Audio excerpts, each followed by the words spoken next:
कुछ रिपोर्ट्स के अनुसार पाकिस्तान के पूर्व क्रिकेटर शाहिद अफरीदी, इंजमामुल हक, वहां के पूर्व राष्ट्रपति फारूक लेघारी, दक्षिण अफ्रीका के क्रिकेटर हाशिम अमला, ये सब तबलीगी जमात से संबंध रखते रहे। अब आपको यह भी समझना जरूरी है कि इसका फलसफा, इसकी सोच क्या है।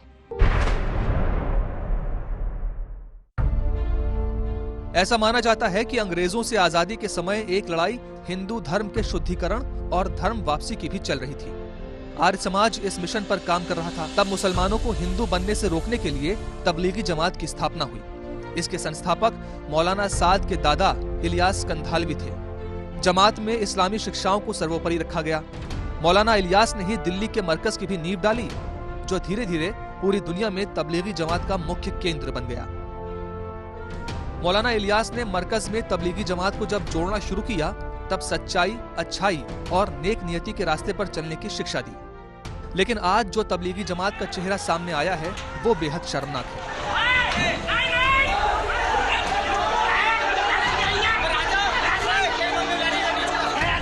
जो लोग देश को कोरोना के संकट से बचाने के लिए जान की बाजी लगा रहे हैं, उनके साथ जमातियों का व्यवहार निंदनीय है।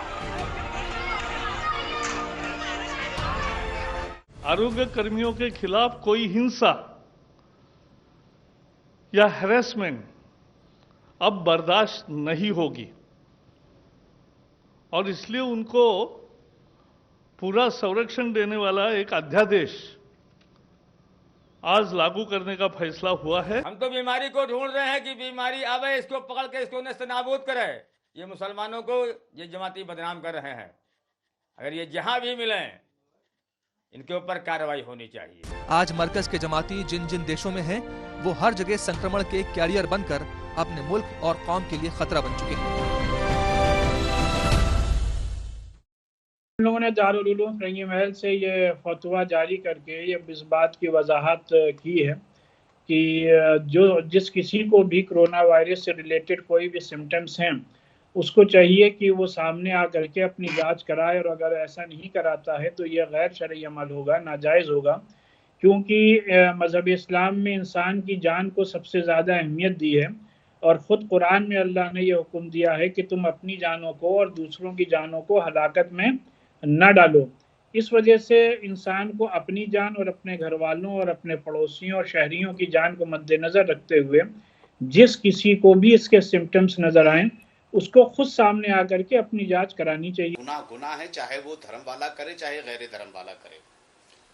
इतना बड़ा गुनाह मरकज वालों से हुआ है, इसमें कोई शक व शुबा की गुंजाइश नहीं है। लेकिन हमें इसको हिंदू मुसलमान के चश्मे से नहीं देखना चाहिए। मौलाना साद की तकरीर जो हमने सुनी है, किसी डॉक्टर ने मना नहीं किया है कि आप नमाज मत पढ़िए, किसी डॉक्टर ने नहीं कहा है कि आप इबादत मत कीजिए।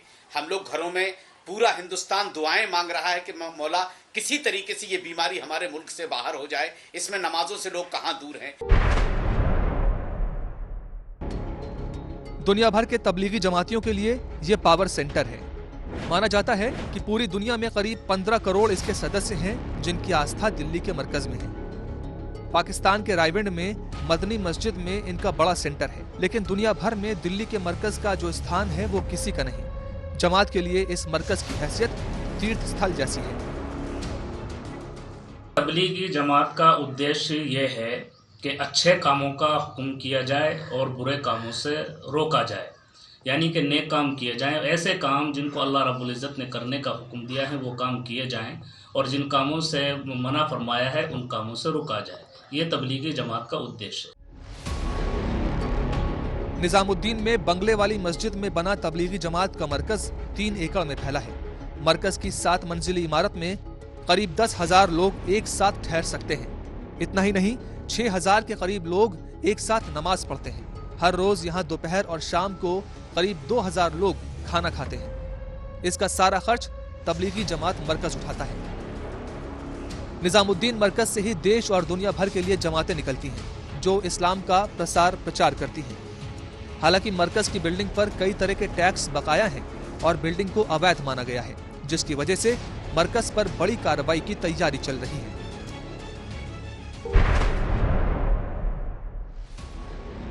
तबलीगी जमात पूरी तरह से इस्लामी संगठन है। इसका मुस्लिम समाज के किसी आर्थिक, शैक्षणिक, सामाजिक, राजनीतिक और सांस्कृतिक गतिविधियों से सरोकार नहीं है, न तो ये किसी प्रकार की सरकारी मदद लेता है। इसकी कोई भी अपनी वेबसाइट, अखबार या फिर टीवी चैनल नहीं है। इसके बाद भी बिना प्रचार प्रसार के जरिए ये लोग धार्मिक सम्मेलन के लिए लाखों की भीड़ जुटा लेते हैं। यही इनकी सबसे बड़ी ताकत है।